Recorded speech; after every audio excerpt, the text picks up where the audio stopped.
Hello hi. നമ്മുടെ ആസിഫ് അലിയും ബിജു മേനോനും കേന്ദ്ര കഥാപാത്രങ്ങളായി വന്ന ജിസ്റ്റോയ് സംവിധാനം ചെയ്ത തലവൻ എന്ന് പറയുന്ന സിനിമയെ കുറിച്ചാണ് നമ്മൾ സംസാരിക്കുന്നത്. അങ്ങനെ പറയുമ്പോൾ കുറച്ച് പ്രതീക്ഷയും കുറച്ച് ആകാംക്ഷയൊക്കെ ഉണ്ടായിരുന്നു. അതിൽ പ്രധാനപ്പെട്ടത് നമ്മുടെ ബിജു മേനോനും ആസിഫ് അലിയും അവരുടെ ഒരു കോമ്പിനേഷൻ കെമിസ്ട്രിയും ഇതിനു മുമ്പ് വന്നിട്ടുള്ള സിനിമകളൊക്കെ എനിക്ക് പേഴ്സണലി ഭയങ്കര ഇഷ്ടപ്പെട്ട സിനിമകളാണ്. ഇതിലേക്ക് വരുമ്പോൾ അവരുടെ കെമിസ്ട്രിയും പരിപാടിയൊക്കെ വർക്കാകും എന്നുള്ള ഒരു പ്രതീക്ഷ സ്വാഭാവികമായിട്ടും ഉണ്ടാവുമല്ലോ. മറ്റൊന്നൊരു ആകാംക്ഷ എന്ന് പറയുന്നത് ജിസ്റ്റോയ് അദ്ദേഹം ഒരു ഫീൽ ഗുഡ് സിനിമ അല്ലെങ്കിൽ ഒരു എന്താ പറയാ നന്മമരം ടൈപ്പ് സിനിമകളാണ് അദ്ദേഹം ഇതിനു മുമ്പ് എടുത്തിട്ടുള്ളതെല്ലാം. എനിക്ക് ഇഷ്ടപ്പെട്ട സിനിമകളാണ് എല്ലാം. അപ്പോ ഇതിലേക്ക് വരുമ്പോൾ ഒരു ക്രൈം ത്രില്ലർ അല്ലെങ്കിൽ ഒരു ഇൻവെസ്റ്റിഗേഷൻ മൂഡിലുള്ള ഒരു സിനിമയിലേക്ക് അദ്ദേഹം കാലെടുത്ത് വെക്കുന്നു. അപ്പൊ അതിന്റെ ഒരു ആകാംക്ഷ അതെങ്ങനെയായിരിക്കും എന്നുള്ള ഒരു ആകാംക്ഷ ഉണ്ടായിരുന്നു. അപ്പോ പ്രതീക്ഷയും ആകാംക്ഷയും എല്ലാം കൂടി എന്നിലെ പ്രേക്ഷകന് സിനിമ എങ്ങനെയുണ്ടെന്ന് ചോദിച്ചു കഴിഞ്ഞാല് നല്ല സിനിമ എന്ന് പറയുമ്പോൾ ഡീസന്റ് ഒരു സിനിമ. അത് പറയാൻ കാരണം, ഡീസന്റ് എന്ന് പറയാൻ കാരണം, ഇതിനു മുമ്പ് വന്നിട്ടുള്ള ഈ അടുത്ത കാലത്ത് വന്നിട്ടുള്ള ക്രൈം ത്രില്ലർ അല്ലെങ്കിൽ ഒരു ഇൻവെസ്റ്റിഗേഷൻ മോഡിലുള്ള സിനിമകളിലെല്ലാം കുറെയൊക്കെ കുറച്ച് ഓവറായിട്ട് പല കാര്യങ്ങളും എനിക്ക് തോന്നിയിട്ടുണ്ട്. പ്രത്യേകിച്ച് ക്യാമറ കൊണ്ട് ഗിമ്മിക്ക് കാണിക്കുന്നു, ക്യാമറ കൊണ്ട് കുറച്ച് ബ്രില്യൻസ് കാണിക്കാൻ ശ്രമിക്കുന്നു. അതുപോലെ തന്നെ ടെക്നിക്കൽ കാര്യങ്ങളെല്ലാം കുറച്ച് പൊടിക്കൊന്ന് ഓവറാക്കി ചെയ്യുന്നത് പോലെ എനിക്ക് പല പടത്തിലും സിനിമകളിലും തോന്നിയിട്ടുണ്ട്. പക്ഷെ തലവൻ എന്ന് പറയുന്ന സിനിമയിൽ അതൊന്നുമില്ല. ആ സിനിമയ്ക്ക് ഉതകുന്ന രീതിയിൽ നല്ല വെടിപ്പായിട്ട് അവരുടെ പണികൾ കൃത്യമായിട്ട് ചെയ്തു വെച്ചിട്ടുണ്ട്.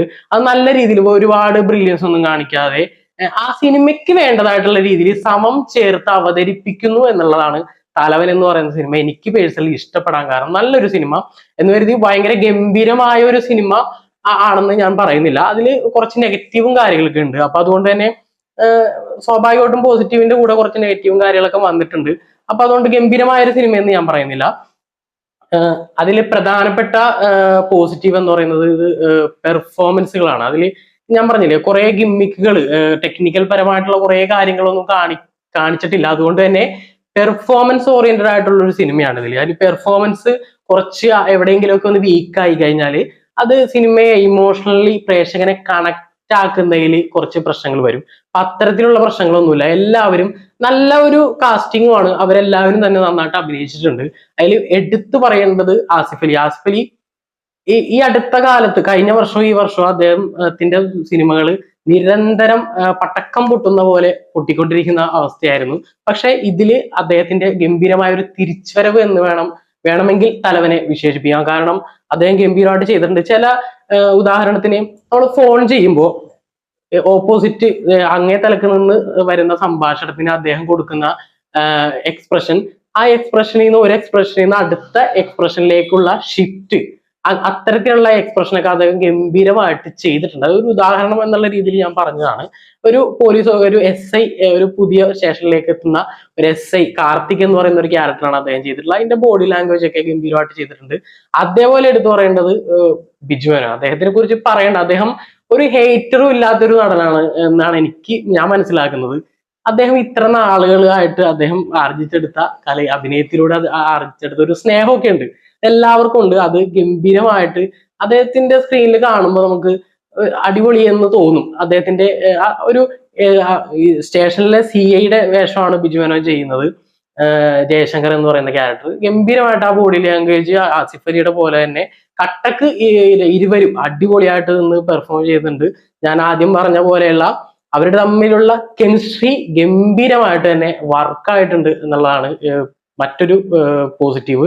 അതുപോലെ തന്നെ കൂടെ അഭിനയിച്ചിട്ടുള്ള അനുശ്രീ, അതുപോലെ തന്നെ മിയനേക്കാളും കുറച്ചും കൂടി സ്ക്രീൻ പേസും കുറച്ചും കൂടി അഭിനയിക്കാൻ കുറച്ചും കൂടി ഏരിയകൾ ഉള്ളത് അനുശ്രീക്കാണ്. അനുശ്രീ ഗംഭീരമായിട്ട് ആ ക്യാരക്ടറിനെ നീതി പുലർത്തിക്കൊണ്ടുള്ള പെർഫോമൻസ് ചെയ്തിട്ടുണ്ട്. മിയയും ഒട്ടും മോശമാക്കിയിട്ടില്ല. അതുപോലെ തന്നെ ദിലീഷ് പോത്തൻ പ്രധാനപ്പെട്ട ഒരു ക്യാരക്ടറിൽ എത്തുന്നു. ജാഫ്രിഡിക്കിയുടെ കാര്യത്തിൽ കുറച്ച് ദുരൂഹതകളും പരിപാടികളൊക്കെ ഉണ്ട്. അത് ഞാൻ അവസാനത്തിലേക്ക് വരാം, സ്പോയിലർ ഇല്ലാതെ തന്നെ പറയാം. പിന്നെ രഞ്ജിത്ത്, നമ്മുടെ സംവിധായകൻ രഞ്ജിത്ത് ഒരു ക്യാരക്ടർ ചെയ്യുന്നു. അങ്ങനെ പിന്നെ സിനിമ പ്രൊഡ്യൂസ് ചെയ്തിരിക്കുന്നത് അരുൺ നാരായണനാണ്, നടനും കൂടിയായിട്ടുള്ള അരുൺ നാരായണൻ. അദ്ദേഹം ചെറിയൊരു ക്യാരക്ടർ, അത്ര ഇമ്പോർട്ടന്റ് ആയിട്ടുള്ള ഒരു ക്യാരക്ടർ അല്ല. പിന്നെ ഞാൻ ആദ്യം പറഞ്ഞ ഡീസന്റ് പരിപാടിയിലേക്ക് വരുമ്പോൾ അതിൽ പ്രധാനമായിട്ട് ക്യാമറ.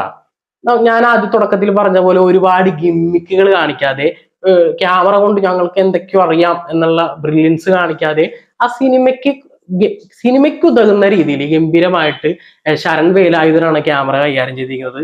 അടിപൊളിയായിട്ട് ചെയ്തിട്ടുണ്ട്. അതുപോലെ തന്നെ എഡിറ്റർ സൂരജ്. ത്രില്ലർ സിനിമകൾക്ക് ഒരു പ്രശ്നം എന്താ വെച്ചാൽ അടുപ്പിച്ചടുപ്പിച്ച് കുറെ കട്ട് ഷോട്ടുകൾ ഇങ്ങനെ എഡിറ്റ് ചെയ്ത് വെക്കാറുണ്ട്. അത് ചില സാധനങ്ങളൊക്കെ ഗംഭീരമായിട്ട് വരാറുണ്ട്, ചിലത് കുറച്ച് ഓവറായിട്ട് തോന്നാം. പക്ഷെ ഇത് കറക്റ്റ് പാകത്തിന് കട്ട് ചെയ്ത് എഡിറ്റ് ചെയ്ത് വെച്ചിരിക്കുന്നു സൂരജ്. ഗംഭീരമായിട്ട് ആ വർക്കും ചെയ്തിട്ടുണ്ട്. പിന്നെ മ്യൂസിക് ചെയ്തിരിക്കുന്നത് ദീപക് ദേവ്. അദ്ദേഹവും അടിപൊളിയായിട്ട് ചെയ്തിട്ടുണ്ട് മ്യൂസിക്. അതിലെടുത്ത് പറയേണ്ട ഒരു ബാക്ക്ഗ്രൗണ്ട് സ്കോർ കൊടുത്തിട്ടുള്ളത് ബിജു മേനോനാണ്. ബിജു മേനോന് ജയിലിൽ വെച്ചിട്ടുള്ള ഒരു ഫൈറ്റ് സീക്വൻസ് ഉണ്ട്.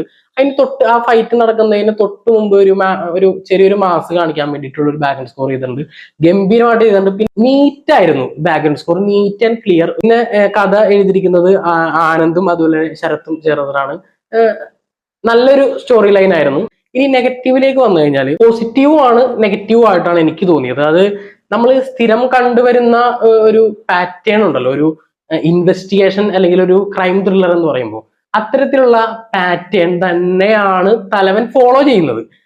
പക്ഷേ അങ്ങനെ അതുകൊണ്ട് ഒരു ചെറിയൊരു നെഗറ്റീവ് ഒരു പക്ഷേ ചില ആളുകൾക്ക്, എല്ലാവർക്കും ഒരുപോലെ സിനിമ ആസ്വദിക്കാൻ കഴിയണമെന്നില്ല. അപ്പോൾ ഒരു പക്ഷെ ചില ആളുകൾക്ക് അത് ഒരു ആസ്വാദനക്കേടായിട്ട് ചിലപ്പോൾ തോന്നാം. അതിൽ തന്നെ ഒരു പോസിറ്റീവ് എനിക്ക് കാണാൻ കഴിഞ്ഞത്, അങ്ങനെ സ്ഥിരം ഒരു പാറ്റേൺ പിന്തുടരുന്നു ഉണ്ടെങ്കിലും പക്ഷെ നമ്മളത് മുഷിപ്പിക്കുന്നില്ല. സിനിമ തുടക്കം മുതൽ അവസാനം വരെ എൻഗേജ് ചെയ്ത് നിർത്താനായിട്ട് സിനിമയ്ക്ക് സാധിക്കുന്നുണ്ട്. പിന്നെ ഒരു നെഗറ്റീവ് എന്ന് പറയുന്നത്, നമ്മൾ തുടക്കം മുതൽ ഈ കഥ പോകുന്നത് നമ്മൾ മുഴുവനായിട്ട് അതിൽ ഇൻവോൾവ് ചെയ്ത് പോകുന്നുണ്ട്. അത് പ്രധാനപ്പെട്ട പോസിറ്റീവാണ്. ആ ഇൻവോൾവ് ചെയ്ത് പോയി ക്ലൈമാക്സിലോട്ട് എത്തുമ്പോൾ ഒരു സ്വാഭാവികമായിട്ട് ഒരു വില്ലനെ കാണിക്കണമല്ലോ. ആ ഒരു സ്ഥിരം പാറ്റേൺ തന്നെയാണ് ഇങ്ങനെ കടന്നുപോയി. കുറെ ആളുകളുടെ സംശയം നമ്മൾക്ക് തോന്നും. നമ്മൾ കണ്ടുകൊണ്ടിരിക്കുന്ന കുറെ കഥാപാത്രങ്ങൾ ഇന്നാളാണോ അങ്ങനെ കണക്ട് ചെയ്ത് അവസാനം എത്തുന്ന ഒരു വില്ലൻ. അത് എല്ലാ സിനിമകളിലെയും പോലെ തന്നെ ഒരു പാറ്റേൺ ആണ്. പക്ഷെ അതിലേക്ക് എത്തുമ്പോൾ സിനിമ മൊത്തമുള്ള ഒരു എന്താ പറയാ, ഒരു എൻഗേജ് സ്വഭാവം ക്ലൈമാക്സിലേക്ക് എത്തിയപ്പോ അത്ര അങ്ങ് കിട്ടിയില്ല. ഒരല്പം വീക്കായ പോലെ തോന്നി ക്ലൈമാക്സ്. പക്ഷെ അത് സിനിമനെ ഭയങ്കരമായിട്ട് ബാധിച്ചിട്ടൊന്നും ഇല്ല. പിന്നെ മറ്റൊരു നെഗറ്റീവ് എനിക്ക് തോന്നിയത് സിനിമയുടെ ടൈറ്റിലാണ്.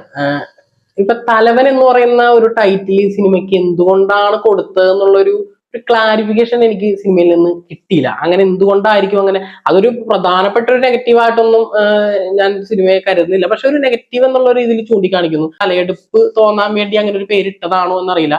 പിന്നെ ഈ സിനിമയിലേക്ക് പറയുന്ന കുറച്ച് രാഷ്ട്രീയ കാര്യങ്ങളൊക്കെ ഉണ്ട്. നമ്മൾ പോലീസ് ഓഫീസറായിട്ട് നിൽക്കുമ്പോൾ നമുക്ക് മുകളിലുള്ള തലവന്മാര് അവരുടെ ആജ്ഞാനുവർത്തികളായിട്ട് നമ്മൾ നിൽക്കണം എന്നുള്ളൊരു ചെറിയൊരു പൊളിറ്റിക്കൽ പരിപാടിയൊക്കെ പറഞ്ഞുകൊണ്ട് ഇനി അതിന്റെ പേരിലാണോ തലവൻ നിട്ടത്. പക്ഷെ അതത്ര അങ്ങോട്ട് ഭയങ്കരമായ ഒരു ക്ലാരിഫിക്കേഷൻ ആയിട്ട് എനിക്ക് തോന്നിയില്ല. പിന്നെ അവസാനത്തിലേക്ക് വരുമ്പോൾ അതൊരു പക്ഷെ സ്പോയിലർ ആക്കാം, അതുകൊണ്ട് ഞാൻ പറയുന്നില്ല, മുഴുവനായിട്ട് പറയുന്നില്ല. പക്ഷെ ചെറിയൊരു സാധനം പറയുന്നത്, ഒരു ക്യാരക്ടറിനെ കാണിക്കുന്നുണ്ട്. ഇടയ്ക്ക് വന്ന ഒരാള് കുറച്ച് തമാശയും പരിപാടിയൊക്കെ കാണിച്ചു പോകുന്നുണ്ട്. അത് ആ പേരും ഞാൻ പറയുന്നില്ല. പക്ഷെ അവസാനത്തിലേക്ക് വരുമ്പോൾ അദ്ദേഹത്തിനെ കാണിച്ചുകൊണ്ട് വേറൊരു ട്വിസ്റ്റ് അവിടെ കൊണ്ടുവരുന്നുണ്ട്. നമ്മള് ഈ പറയുന്ന കൊലപാതകിയെ കണ്ടെത്തിയതിന് ശേഷം അതെന്തിനായിരുന്നു എന്നുള്ള ഒരു ചോദ്യം ഉണ്ട്. അത് സെക്കൻഡ് പാർട്ടിന് വേണ്ടി ഒരു എടുത്തു വെച്ച ഒരു പരിപാടിയായിട്ടാണ് എനിക്ക് പേഴ്സണലി തോന്നിയത്.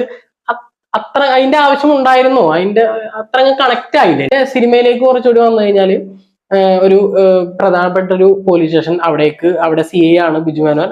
സ്പോയിലർ ഇല്ലാതെ തന്നെ പറയാം, അതിലേക്ക് പുതുതായിട്ട് ജോയിൻ ചെയ്യാൻ വരുന്ന SIയുടെ കാർത്തിക് എന്ന് പറയുന്ന ക്യാരക്ടർ ആസിഫ് അലി.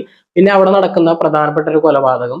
സ്വാഭാവികമായിട്ടും ആ കേസും അത്തരത്തിലുള്ള അന്വേഷണത്തിലും നമ്മൾ എൻഗേജ്ഡ് ആയിട്ട് പിടിച്ചിരുത്തുന്നുണ്ട് തലവൻ എന്നുള്ളതാണ് ഞാൻ പറഞ്ഞ ഒരു ഡീസന്റ് വർക്കായിട്ട് ആ സിനിമയ്ക്ക് എനിക്ക് പേഴ്സണലി തോന്നിയത്. അപ്പോ വീണ്ടും വരാം മറ്റൊരു സിനിമയുടെ വിശേഷമായിട്ട്. Bye bye.